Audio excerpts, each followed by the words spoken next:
नमस्ते बच्चों। आज हम पढ़ेंगे रिजर्व बैंक द्वारा साख का नियंत्रण। तो बच्चों, इसमें पहला बिंदु है बैंक दर। बैंक दर वह दर है जिस पर केंद्रीय बैंक प्रथम श्रेणी तथा अनुमोदित ऋण पत्रों की जमानत के आधार पर व्यापारिक बैंक को ऋण प्रदान करता है। दूसरा बिंदु है खुले बाजार की क्रियाएं। खुले बाजार की क्रियाओं से तात्पर्य सरकारी प्रतिभूतियों व प्रथम श्रेणी के बिलों व प्रतिज्ञा पत्रों के क्रय विक्रय से है। जब रिजर्व बैंक इन प्रतिभूतियों को बेचता है तो जनता के द्वारा इन्हें खरीदा जाता है, जिससे जनता का धन इन प्रतिभूतियों में विनियोजित हो जाता है। तीसरा बिंदु है परिवर्तनशील कोषानुपात। प्रत्येक अनुसूचित बैंकों को रिजर्व बैंक के पास अपनी जमाओं का एक न्यूनतम राशि जमा करना पड़ता है। इस प्रतिशत में जमा करके रिजर्व बैंक साख नियंत्रण करता है। रिजर्व बैंक ने समय समय पर न्यूनतम कोषों में परिवर्तन करके इस नीति को अपनाया है। चौथा बिंदु है तरल कोषानुपात। तरल संपत्ति में नगद बैंकों में जमा विनिमय विपत्र तथा सरकारी प्रतिभूतियां सम्मिलित की जाती है। इस समय तरल कोषानुपात 46% है। रिजर्व बैंक दर पर ऋण केवल उन्हीं बैंकों को देती है जिसका शुद्ध तरल अनुपात 46% है। अगला बिंदु है चयनात्मक साख नियंत्रण। रिजर्व बैंक ऑफ इंडिया अधिनियम की धारा 21 के अनुसार रिजर्व बैंक को अधिकार है कि वह ऋणों की मात्रा व दिशा का नियमन करे। इसी को चयनात्मक नियंत्रण कहते हैं। अगला बिंदु है नैतिक दबाव की नीति। तो बच्चों, इसमें हम देखते हैं कि रिजर्व बैंक समय समय पर अपने सदस्य बैंकों को समझा बुझाकर अपनी निश्चित नीति का अनुसरण करने के लिए प्रोत्साहित करता है। तो इस उद्देश्य की पूर्ति के लिए रिजर्व बैंक समय समय पर सदस्य बैंकों के प्रतिनिधियों की सभा बुलाता है। अगला बिंदु है पुनर्वित्त। रिजर्व बैंक ने नवंबर सन 1975 से बहुमुखी ब्याज दरों वाली नीति के स्थान पर पुनर्वित्त नीति अपनाई है, जिसके अंतर्गत बैंकों के लिए उनकी कुल मांग व समय देनदारियों के 1% तक बेसिक उधार की सीमा लगाई गई है। तो बच्चों, आगे हम देखते हैं रिजर्व बैंक के वर्जित कार्य। कुछ ऐसे कार्य भी हैं जिनको रिजर्व बैंक ऑफ इंडिया नहीं कर सकता है। उसमें पहला बिंदु है रिजर्व बैंक ऑफ इंडिया जमा पर ब्याज नहीं दे सकता है। दूसरा है रिजर्व बैंक बिना जमानत के ऋण नहीं दे सकता है। तीसरा बिंदु है रिजर्व बैंक ना तो कोई बिल ले सकता है और ना ही भुना सकता है जिसका मांग पर भुगतान नहीं हो सकता। अगला बिंदु है रिजर्व बैंक देश के व्यापार वाणिज्य तथा उद्योगों में भाग नहीं ले सकता है। अगला है रिजर्व बैंक अचल संपत्ति की जमानत पर ऋण नहीं दे सकता और ना ही इस प्रकार की संपत्ति को खरीद सकता है। अगला बिंदु है रिजर्व बैंक अपने अथवा अन्य बैंक अथवा किसी कंपनी के अंश नहीं खरीद सकता और ना ऐसे अंशों को जमानत पर ऋण दे सकता है। तो बच्चों, आगे हम देखते हैं रिजर्व बैंक की सफलताएं। भारतीय रिजर्व बैंक ऑफ इंडिया की प्रमुख सफलताएं निम्नलिखित हैं। पहला बिंदु है नोट निर्गमन में सफलता। रिजर्व बैंक को नोट निर्गमन के एकाधिकार में सफलता मिली है।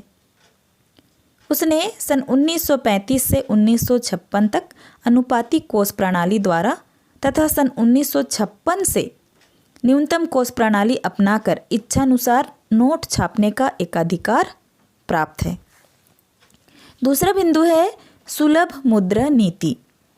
रिजर्व बैंक की स्थापना के समय बैंक दर 3.5% थी, जिसे नवंबर 1935 में घटाकर 3% कर दिया गया है।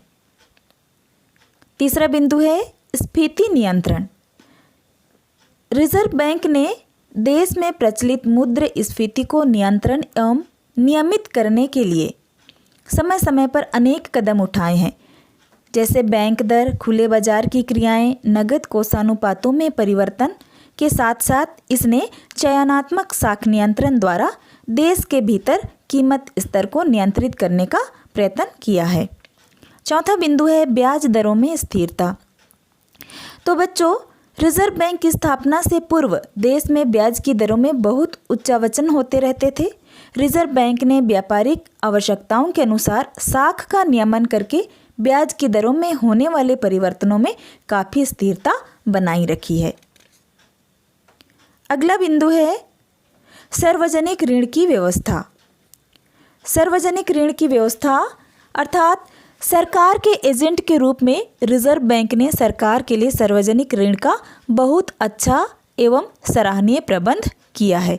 उसने केवल आंतरिक ऋण ही नहीं बल्कि अंतर्राष्ट्रीय ऋण भी भारी मात्रा में कम ब्याज दर पर उपलब्ध कराया है। अगला बिंदु है कृषि वित्त की व्यवस्था।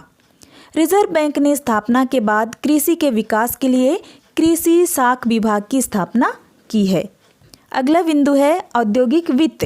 औद्योगिक वित्त अर्थात रिजर्व बैंक ने देश में औद्योगिक विकास को सुचारू रूप तथा संतुलित रखने की दृष्टि से उद्योगों के लिए अल्पकालीन एवं दीर्घकालीन ऋणों को उपलब्ध कराने के लिए विभिन्न वित्त निगमों को सहायता प्रदान करती है। अंतिम बिंदु है समाशोधन गृहों की व्यवस्था। रिजर्व बैंक ने विभिन्न बैंकों द्वारा आपसी लेन देन के निपटारे के लिए समाशोधन गृहों की स्थापना की है। जहां रिजर्व बैंक के कार्यालय नहीं है वहां स्टेट बैंक रिजर्व बैंक के प्रतिनिधि के रूप में यह सुविधा प्रदान करता है। तो बच्चों, हम अभी रिजर्व बैंक की सफलताएं देख चुके हैं। अब आगे हम देखते हैं रिजर्व बैंक की असफलताएं। भारतीय रिजर्व बैंक की निम्नलिखित असफलताएं भी हैं। उसमें पहला बिंदु है मुद्रास्फीति को रोकने में असफल। रिजर्व बैंक अपनी नीतियों के माध्यम से मुद्रास्फीति जैसी घातक बुराई पर अंकुश पूर्णतया नहीं लगा पाई है। दूसरा बिंदु है मुद्रा बाजार में संबंध का अभाव। रिजर्व बैंक संगठित मुद्रा बाजार एवं असंगठित मुद्रा बाजार के बीच समन्वय एवं एकीकरण स्थापित करने में असफल रहा है। स्वदेशी बैंकर जो ग्रामीण क्षेत्रों में किसानों एवं श्रमिकों को ऋण देते हैं आज भी रिजर्व बैंक के नियंत्रण से बाहर हैं। तीसरा बिंदु है ब्याज की दरों में भिन्नता। मुद्रा बाजार में समन्वय एवं एकीकरण का अभाव होने के कारण देश के विभिन्न भागों में अलग अलग ब्याज की दरें प्रचलित है। असंगठित मुद्रा बाजार में स्वदेशी बैंकों, साहूकार एवं महाजन लोग 36% वार्षिक ब्याज ले रहे हैं, जबकि रिजर्व बैंक की दर में परिवर्तन पर इनकी ब्याज की दरों में कोई प्रभाव नहीं पड़ता है। ग्रामीण क्षेत्रों में प्रचलित ऊंची ब्याज की दरें रिजर्व बैंक की भारी असफलता है। चौथा बिंदु है बिल बाजार के विकास में असफलता। सन 1951-52 में रिजर्व बैंक ने बिल बाजार का विकास करने के लिए अपनी योजना को लागू किया था। इसके बावजूद भी आज भारत में बिल बाजार का समुचित विकास नहीं हो सका। पांचवा है रुपये के बाह्य मूल्यों में अस्थिरता। रिजर्व बैंक भारतीय रुपये के विदेशी मूल्यों को स्थिर रखने में असफल रहा है। इसका प्रत्यक्ष प्रमाण यह है कि स्वतंत्रता प्राप्ति के पश्चात भारतीय रुपये का कई बार अवमूल्यन किया जा चुका है। छठवां बिंदु है बैंकिंग सुविधाओं की अपर्याप्तता। यद्यपि बैंकों के राष्ट्रीयकरण के बाद देश में बैंकिंग सुविधाओं का विस्तार हुआ है और ग्रामीण क्षेत्रों में बैंकों की शाखाएं खोली गई हैं, फिर भी देश के आकार एवं जनसंख्या को देखते हुए बैंकिंग सुविधा अपर्याप्त है। आज भी ग्रामीण क्षेत्र के लोग बैंकिंग सुविधाओं से वंचित हैं। उनको किसी भी प्रकार की बैंक सुविधा नहीं मिल पाया है। अगला बिंदु है साख नियंत्रण में कठिनाई।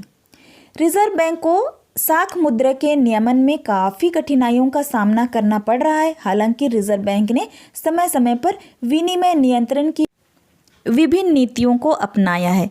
तो बच्चों, केंद्रीय बैंक अभिप्राय एवं कार्य ये लेसन आज हम लोग पढ़ लिए हैं। आप लोगों को सभी बिंदु आसानी से समझ में आ गया होगा। केंद्रीय बैंक को ही भारतीय रिजर्व बैंक के नाम से जाना जाता है। इनकी स्थापना के उद्देश्य, इनके कार्य, इनके सफलता एवं असफलता सभी बिंदुओं को हम विस्तार से अध्ययन कर चुके हैं।